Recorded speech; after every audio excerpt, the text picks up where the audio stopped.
Bienvenidas y bienvenidos a Democracias en Disputa, el podcast del Programa Universitario de Estudios sobre Democracia, Justicia y Sociedad de la UNAM. Temporada 1. La CENTE y el movimiento magisterial. Buenos días, estimadas y estimados escuchas. Bienvenidos a nuestra temporada número 1, la CENTE y el movimiento magisterial. El día de hoy les traemos el capítulo Política Educativa y la Pedagogía del Capital. Mi nombre es Israel Jurado y me acompaña mi estimada amiga Yumil Sánchez. Bienvenida, Yumil. Hola, bienvenidos. ¿Cómo estás? Muy bien aquí. ¿Qué tal las lluvias? ¿Fuerte? Hoy sí, la ciudad inundada por todos lados, pero bueno. Sí, oye. Pues fíjate que el día de hoy hablar de esta cuestión de la política educativa, es decir, qué hay detrás del diseño de las mallas curriculares, pues es un tema que se ha debatido ampliamente, ¿no? en distintas ocasiones, pero hoy más que nunca ante la elaboración de un nuevo modelo educativo, bueno, pues creo que está más vivo que nunca, ¿no? Sí, pero es importante señalarlo porque de eso depende incluso gran parte de cómo se desarrolla la vida cotidiana, porque no nada más es qué materias van a estar, cómo se va a comportar el profesor, la profesora frente al grupo, ¿no? Es también cómo se va a desenvolver esa persona, la que está aprendiendo en su vida cotidiana en la sociedad. Sí, y además también creo que es importante, son importantes los procesos, ¿no? Los procesos de aprendizaje, los mecanismos para facilitar la información, para lograr ciertos objetivos, ¿no? que cumpla la misma educación. Estas dinámicas pedagógicas, fíjate que estuvieron, por ejemplo, muy presentes como pedagogía bancaria, ¿no? Que era depositarle a los alumnos los conocimientos sin un proceso reflexivo. Eso también se discutió en últimas temporadas, ¿no? de cuando estos temas llegan al debate público, ¿no? Retomando, por ejemplo, las ideas de Paulo Freire, que pues se debía hacer una educación que fuera más crítica y propositiva, ¿no? Sí, incluso llegamos a encontrar como fuera de este aspecto de pedagogías del capital, hasta pedagogía de la ternura, ¿no? Sí. En otros espacios, incluso de otras áreas del magisterio, que propone su propia pedagogía establecida desde sus comunidades, adaptada a sus necesidades. Así es. Sin embargo, parece que lo que priva pues son los intereses nuevamente de las empresas, del capital, vaya, ¿no? Para formar trabajadores, ¿no? Que necesitamos definitivamente trabajadores profesionales, pero que realmente puedan cuestionar, ¿no? La realidad, puedan cuestionar las condiciones de trabajo, por ejemplo, ¿no? Y esto, pues no sabemos si está contemplado o no en el nuevo modelo, ¿verdad? Uh-huh. Pero bueno, pues para saber más de esto, para ahondar sobre este tema, el día de hoy tenemos al querido Mauro Jarquín Ramírez. Él es politólogo y sus líneas de investigación comprenden la política educativa, la historia empresarial y la teoría política contemporánea. ¿Qué te parece? Wow. Pues bienvenido, querido Mauro, ¿cómo estás? Hola, pues feliz de poder acompañarles el día de hoy. Muchas gracias por la invitación a ambos y bueno, también gracias al auditorio por estar escuchando cuando escuche el podcast. Así es, pues ahí quisiéramos que tú nos pudieras orientar, ¿no? Al respecto de este tema tan importante que es la pedagogía del capital. Y en ese sentido quisiera iniciar preguntándote ¿qué debemos entender por este concepto, pedagogía del capital? Sí, bueno, creo que lo primero, ¿no? Por lo que hay que partir es por una comprensión mínima de lo que es el capital, ¿no?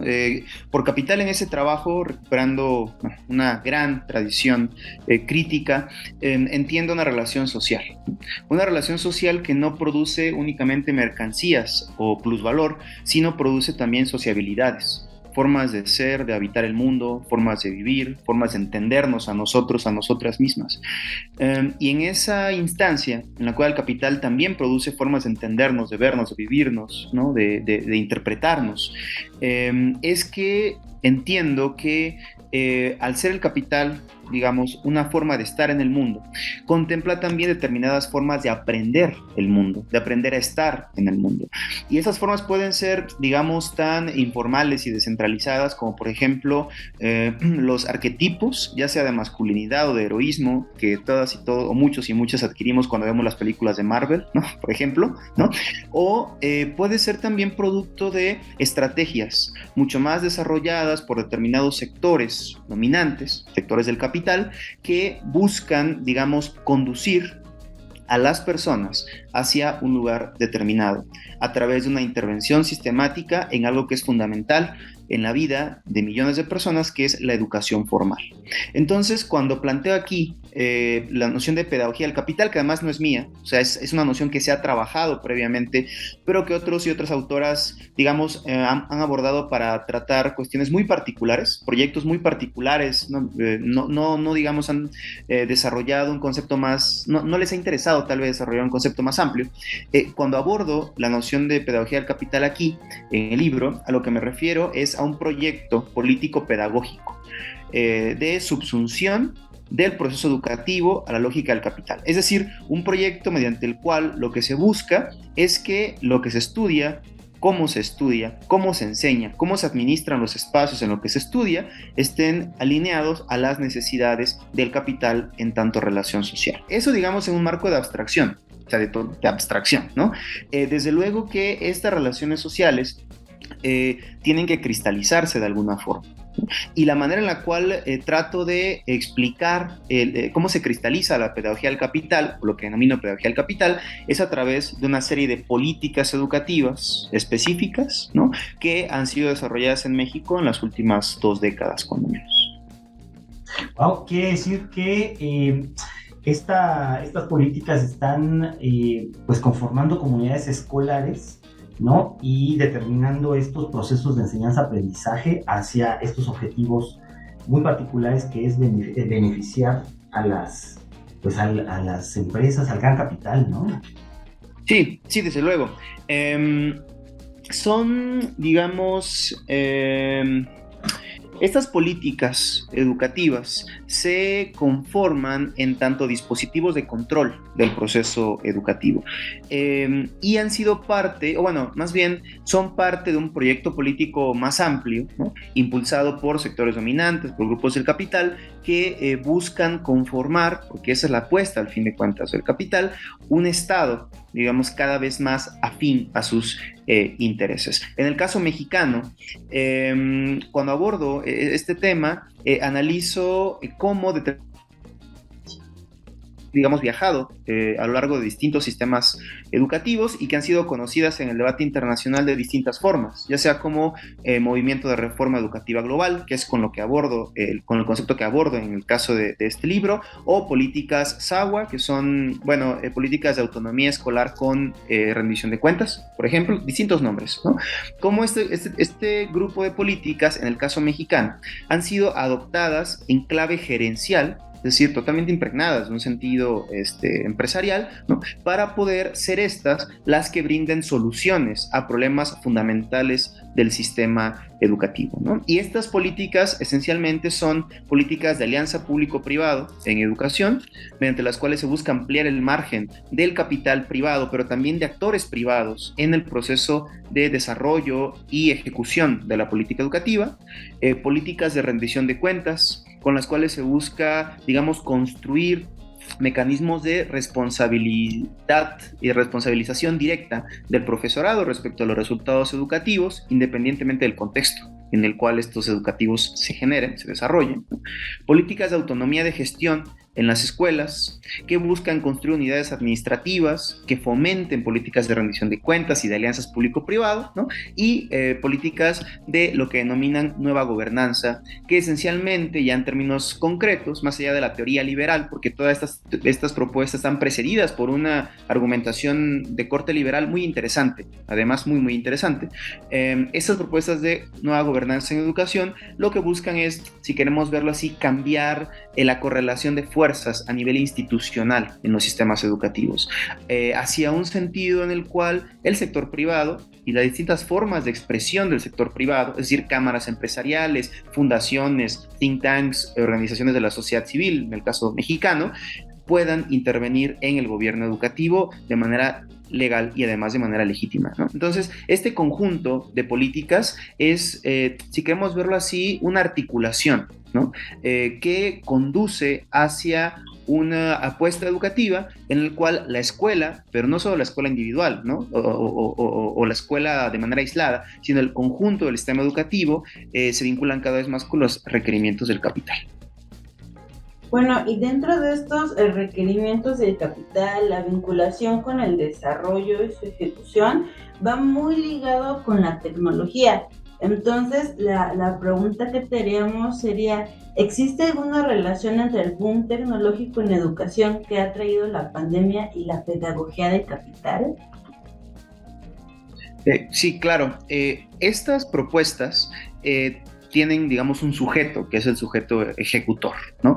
Y ese sujeto, en el caso mexicano, es alguien, ¿no? Es un sujeto colectivo, que en el libro denomino Nueva Derecha Educativa, ¿no? Y la Nueva Derecha es una coalición de organizaciones empresariales, confesionales, vinculadas a partidos políticos que ahorita están en la oposición, ¿no? Particularmente el Partido de Acción Nacional, que, digamos, hacia el año 2007 comenzaron a desarrollar un proyecto para transformar la educación en este país, que terminaría siendo efectivo con la reforma educativa del año 2013. Realmente fue este grupo quien fue el actor más significativo en el proceso de reforma y no necesariamente la OCDE o el Banco Mundial, ¿no? Para hacer un poco esta crítica a veces que desde las izquierdas se hace o hacemos de manera, creo yo, bastante laxa respecto a que toda reforma educativa en clave no democrática es una imposición, ¿no? La hipótesis de la imposición. O sea, ¿una imposición de quién? Del Banco Mundial, de los organismos internacionales o incluso, dijera el presidente del Fondo Monetario Internacional, aunque no tiene mucho que ver específicamente en esto, porque es una explicación fácil, ¿no? Sin embargo, también es una explicación que inmoviliza, porque no identificas lo que está pasando. En este caso, es un grupo identificado, digamos, o identifico este grupo, dentro de este conjunto de actores, ¿no? que han construido un sujeto colectivo, la Nueva Derecha Educativa, hay algunos que han apostado por avanzar justamente en lo que preguntabas, en lo que planteabas, respecto a la incorporación tecnológica en las escuelas. Una de esas organizaciones es Únete, que es una organización creada, si no mal recuerdo, en 1999 por Claudio X González Guajardo, y que curiosamente, y dijera mi profesor Luis Alberto de la Garza, parajódicamente, no paradójicamente, sino parajódicamente, fue quien, entre comillas, capacitó a cientos de miles de profesores en el uso de herramientas de Google for Education para la nueva escuela mexicana. O sea, una organización de Claudio X González capacita a docentes mexicanos para usar una plataforma privada de una empresa que además es consultora de agencias de defensa nacional de Estados Unidos, ¿no? O sea, en tiempos de un gobierno con una clara preocupación por la soberanía nacional y muchas cosas en ese sentido. Entonces, sí, hay una relación, yo diría incluso no solamente estrecha, sino directa y quizás hasta causal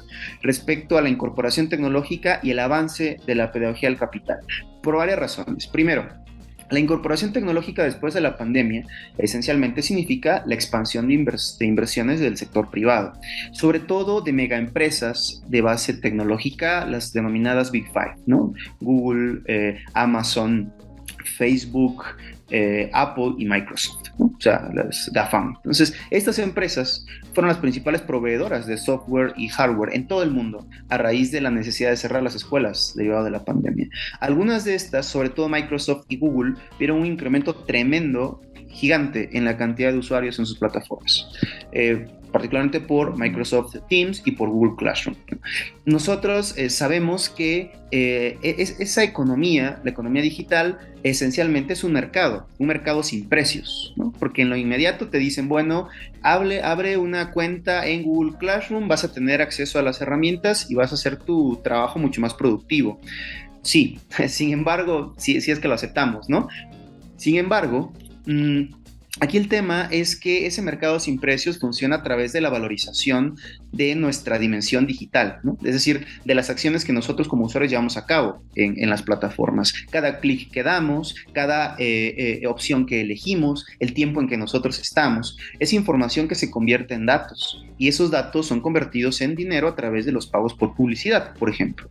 Esos datos son convertidos en formas de análisis y control de las poblaciones cuando son entregados a instancias de seguridad nacional de Estados Unidos, por ejemplo. Esos datos son un muy buen motivo para poder apuntalar estas mismas políticas, pero ya en el plano de lo digital. Entonces, primera relación, ¿no?, que yo vería respecto al boom tecnológico y a la pérdida del capital es la ampliación de los mercados, ¿no? Hay una profundización, tanto porque se conquistan, digamos, nuevos mercados, como porque se crean prácticamente consumidores, entre comillas, naturales de las mercancías que se están ofertando. El ejemplo creo más claro es el hecho de que en lugar de decir voy a buscarlo en internet, ¿qué es lo que decimos? Voy a googlearlo. Y es un verbo, googlear. O sea, eso es, a mi parecer, muy potente. El segundo efecto es el hecho de que la incorporación tecnológica en este sentido incrementa el desarrollo de alianzas público-privadas en el sector. El caso mexicano es clarísimo, ¿no? Para atender las necesidades de educación en la pandemia, el gobierno mexicano hizo una alianza con Google for Education de América Latina y dio de alta 17 millones de cuentas en Google Classroom. 17 millones de cuentas. Bueno, escribí un texto al respecto, ya espero pronto se publique, porque es una cosa que yo creo que sí tiene que discutirse, sobre todo en un momento, insisto, en el que se está planteando la necesidad de disputar la soberanía nacional. Y hay una necesidad de disputar la soberanía del litio. Está muy bien, pero hay otra moneda, bueno, otra fuente de recursos y de riqueza del siglo XXI y son los datos. Y eso también hay que disputarlo en el plano de lo público, ¿no? El otro elemento donde creo que se vincula estrechamente estas dos dimensiones es en lo que podría denominarse cultura de la auditoría en educación, que estaría estrechamente vinculado con las políticas de rendición de cuentas. Cuando nosotros, incluimos a la diversidad de expresiones educativas y el profesorado y estudiantes a una matriz digital, ¿no? Tenemos también, quien administra esa matriz tiene la capacidad de controlar, ¿no?, los procesos que se desarrollan, tiene la capacidad de realizar evaluaciones en tiempo real, tiene la capacidad de ver no únicamente los resultados educativos, sino también cuánto tiempo cada profesor y cada estudiante ha estado conectado a cada una de las instancias digitales donde se desarrolla educación. Es decir, hay una capacidad de control del proceso educativo mucho, mucho mayor, ¿no? Y por último, porque es ahorita lo que, digamos, se me ocurre, también hay una posibilidad, bueno, de hecho no es una posibilidad, es una realidad, de una nueva forma de organización de la gobernanza en educación. En el caso mexicano, por ejemplo, cuando vemos la Estrategia Nacional de Educación a Distancia, con la cual el gobierno mexicano invitó a docentes a utilizar Google, es tremendo porque no sale con el logo de la SEP, sale con el logo de Google for Education. O sea, estamos hablando de un cogobierno en educación, y ese cogobierno no solo es en México. Por eso en Estados Unidos se ha hablado mucho de un proceso de Googlification de la educación, ¿no? La Googlificación de la educación norteamericana, bueno, estadounidense. Entonces, es algo que creo no le hemos puesto mucha atención y que tendría que estar en el centro de las discusiones, no de hoy en adelante, sino de ayer, ¿no? Uh-huh. Porque de hecho hay una, pues yo diría fuerte pandemia en el uso de las tecnologías de la información en la población, ¿no? Es decir, los niños desde muy chiquitos y nosotros como adultos vivimos pegados al celular. Y ahora que la estrategia educativa sea a través de medios digitales, pues todo va tomando forma, ¿no? Todo va encajando, ¿no? Y bueno, esto de la rendición de cuentas, de tener esos controles sobre cuánto tiempo se da clases, cuánto tiempo están los alumnos conectados, pareciera, ¿no?, hasta una cuestión como beneficiosa, ¿no?, para alcanzar los objetivos, ¿no?, educativos, ¿no?, por lo menos así se vende, pero parece ser que tiene otros, además de esto que has comentado de la cogobernanza, tendría otras implicaciones, ¿no?, a lo mejor en las cuestiones de libertad de cátedra, no lo sé, pero sobre todo, no sé si tú consideres que se pueda oponer a esto alguna especie de, ¿cómo le podríamos llamar?, pedagogía anticapitalista. No sé si los profesores de la CENTE tengan alguna propuesta, o tú qué nos puedes comentar al respecto.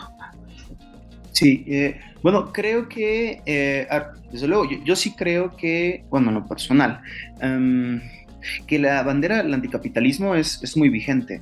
O sea, yo creo que es plenamente vigente, ¿no? E incluso creo que así como la bandera del anticapitalismo es vigente, e incluso yo me puedo declarar anticapitalista, creo que hay varias formas, ¿no? Mediante las cuales se puede plantear el anticapitalismo. El sociólogo norteamericano Eric Olin Wright escribió un texto hace ya, bueno, su último, si no me recuerdo, trabajo, sobre el anticapitalismo en el siglo XXI, las distintas formas de anticapitalismo, ¿no? O sea, hablar de anticapitalismo no es esencialmente plantear un gobierno bolchevique, ¿no? Por ejemplo, ¿no? O sea, porque además, digo, hay ahí también debates, ¿no? En torno a la condición o no de capitalismo de Estado, de algunos momentos del gobierno bolchevique, pero es otro debate. Pero yo sí creo que, primero, la bandera del anticapitalismo es vigente y para mí es necesaria en el siglo XXI, en educación, al menos hablando, ¿no? Y las formas en cómo se puede construir una pedagogía anticapitalista en educación, creo que pueden nacer o emerger desde distintas fuentes, ¿no? Uno, por ejemplo, se puede hablar de un anticapitalismo en educación cuando se trata de superar ese, digamos, horizonte insuperable, por recuperar un poco la formulación de Jean-Paul Sartre, de la teoría del capital humano. O sea, la teoría del capital humano desde los años 60 ha sido el elemento rector de la política educativa, o sea reconocida o no. La teoría del capital humano que nos, digamos, ha construido esta idea de que la escuela es el elemento fundamental del desarrollo económico en los países, pero que tienen que ser escuelas que estén orientadas al aprendizaje de determinadas, digamos, habilidades, ¿no? De corte instrumental. Es una idea que parte de la noción o de la teoría del capital humano. Incluso ahorita, por ejemplo, ya en un contexto, entre comillas, de pospandemia, la propuesta de think tanks, sobre todo conservadores, e incluso el Banco Mundial, es apostar por lo que le llaman la recuperación de los aprendizajes, ¿no?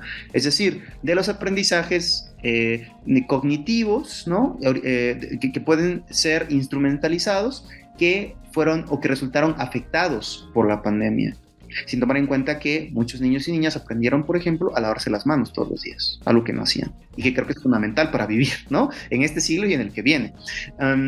Entonces yo creo que hay varias formas, ¿no? Una sería cuestionar esta idea de que la escuela tiene que responder al mercado, ¿no? Otra sería cuestionar la idea de que en la escuela tienen que persistir, digamos, lógicas verticales de organización, ¿no? Entonces pueden haber varias cosas. El problema para mí respecto al anticapitalismo y en general respecto a cualquier propuesta de cambio social es que creo que puede haber narrativa y puede haber programa, pero esencialmente lo que se requiere son prácticas. Y cuando entonces vamos a las prácticas anticapitalistas, es ahí donde nos encontramos, creo, con el gran problema, porque el capitalismo se alimenta de otras estructuras, digamos, que le nutren a él y que las terminan nutriendo, como el racismo o el patriarcado. Entonces, hablar de una pedagogía anticapitalista en la práctica conllevaría también hablar de prácticas que van contra el racismo y contra el patriarcado. Y hablar de eso realmente es complicado, ¿no? Porque entonces requerimos no solamente, insisto, una narrativa que nos hable de lo evidente, es decir, de la explotación, del trabajo o de la expoliación de la naturaleza del capitalismo, sino también de las otras estructuras que están sustentando esas relaciones de explotación, en las cuales muchas veces formamos parte, ¿no? Que lo queramos o no, digamos, de manera consciente. Ahora, ¿de qué hay propuestas así? Pues sí, sí las hay. Hace una semana estuve en Oaxaca con docentes y maestras que han estado trabajando con propuestas de comunalidad en educación, ¿no?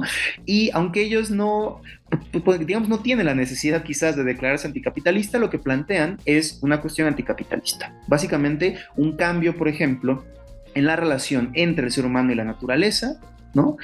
Un cambio en la relación entre quien, entre comillas, digamos, dirige procesos sociales, ¿no? Y quien no, porque ahí en general la dirección es común, ¿no? La dirección es común respecto a la vida. Pero estas propuestas han nutrido con el paso de los años una propuesta educativa en Oaxaca que se llama Plan por la Transformación de la Educación en Oaxaca, el PTEO, ¿no? Y el PTEO contempla claro, elementos de crítica anticapitalista, aunque no necesariamente lo plantea en esos términos, ¿no? Plantea la necesidad de recuperar los saberes y los conocimientos de los pueblos originarios, que no necesariamente son conocimientos que puedan ser instrumentalizados en los mercados de trabajo, ¿no? Plantea la necesidad, como decía hace un momento, de cambiar la relación entre el ser humano y la naturaleza, para ya no ver a la naturaleza como recursos naturales, sino como parte, digamos, de una existencia integral, una existencia orgánica de la cual nosotros también formamos parte, ¿no? Plantea muchos elementos interesantes. En el estado de Michoacán también hay un programa muy interesante, el PDCEM, que hace una crítica, digamos, plantea un especial énfasis en la crítica a la sociedad capitalista y recuperando distintas tradiciones críticas, propone otras formas de llevar a cabo la praxis educativa. Sí hay propuestas, ¿no? O sea, las hay. Sin embargo, el problema creo aquí reside, y tal vez problema pero también ventaja al mismo tiempo, ¿no? En que este tipo de propuestas también caminan al ritmo de la política sindical, ¿no? Es decir, cuando hay una actividad sindical potente en el magisterio, esas propuestas también se fortalecen en cierta medida, ¿no? Cuando merma la actividad política del magisterio, aunque las propuestas siguen vigentes, también, digamos, en algún sentido se debilitan, ¿no? Entonces, al ser propuestas abiertamente políticas, ¿no? Digamos, tienen que estar permanentemente activadas por la propia movilización magisterial, ¿no? Pero de que hay propuesta, la hay, y yo incluso creo, y con esto cierro esta parte, que esas propuestas tendrían que ser, digamos, discutidas en el ámbito público para dejar de ser entendidas como propuestas alternativas en educación, ¿no? Y para comenzar a ser vistas como la alternativa en educación. No sé si me explique como esta distinción. O sea, ya no que sean propuestas alternativas, sino la alternativa a lo que estamos viviendo todavía. Wow, pues excelente planteamiento, porque efectivamente ahí están las propuestas y se están desarrollando, ¿no? El problema es cómo impulsar con mayor decisión, ¿cierto? Pues, sí, claro. Sí, pues querido Mauro, se nos ha terminado el tiempo, desgraciadamente, pero queremos agradecerte mucho. Lo que nos has comentado ha sido con una gran claridad, nos ha permitido entender, pues, de qué va esta pedagogía del capital, ¿no? Y cómo existen toda una serie de alternativas que se nutren de los saberes, por ejemplo, de los pueblos indígenas, ¿no? De las prácticas que hace el magisterio democrático. Sí, claro. De tradiciones, ¿no? A través de toda una pedagogía de la memoria histórica, ¿cierto? Sí, totalmente. Pues muchísimas gracias, querido Mauro. ¿Qué te pareció, Yumil? Wow, pues me quedo con muchas ideas en la cabeza, pero principalmente con estas otras pedagogías que son la alternativa a la pedagogía del capital, ¿no? Y lo importante es que se están llevando a cabo. Y como lo mencionaba bien nuestro invitado, independientemente de cómo vayan avanzando junto con las decisiones del sindicato, lo importante es que sabemos que existen, que son posibles y que podrían, más que reproducirse o adaptarse, nacer en otros espacios estas alternativas, ¿no? Pedagógicas. Y algo que mencionó que me quedó mucho fue las formas de aprender y estar en el mundo, porque nos llevan de diversas maneras, tanto las de capitales que tenemos de forma institucional a estas alternativas, ¿no? Sí, y además, bueno, pues hay toda una estrategia, ¿no? No solo de colocar todas estas alternativas, digamos, a lo que era la educación tradicional, ¿no? Ahora a través de plataformas de internet, ahora a través de la injerencia de otros intereses, ¿no? Sino que además, pues esto realmente se vincula con procesos un poco anteriores, ¿no? Como fue desprestigiar a la educación pública. Claro. ¿Sí quieres comentar algo, Mauro? Estoy